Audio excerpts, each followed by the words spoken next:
This week will mark the last Bank of Canada decision on interest rates for 2023. The central bank is widely expected to leave the overnight rate unchanged at 5% after 3 hikes this year. The decision will be announced on Wednesday. Governor Tiff Macklem said in November that the BoC has done enough to tame inflation and the economy is expected to remain weak in the next few quarters. Q3 GDP figures last week showed slowing growth, reinforcing that view.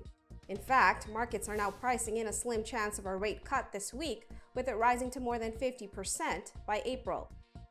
U.S. jobs data for November will be out on Friday. The unemployment rate is expected to remain at an almost 2-year high of 3.9%. But non-farm payrolls are forecast to rise to 175,000, up 25,000 jobs from October.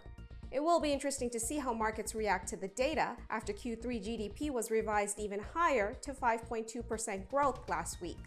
The deadline for securities licensed advisors to complete their continuing education courses for the current cycle is fast approaching.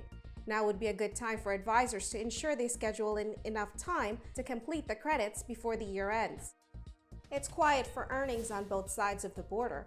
We'll focus on how consumer staples are faring with the Campbell Soup Company's fiscal Q1 earnings on Thursday.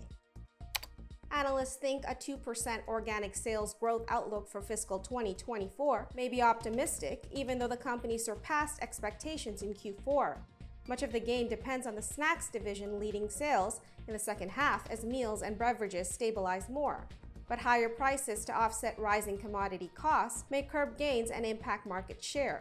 The food maker is in the middle of a transition, dividing its portfolio between high-growth brands and those that generate cash.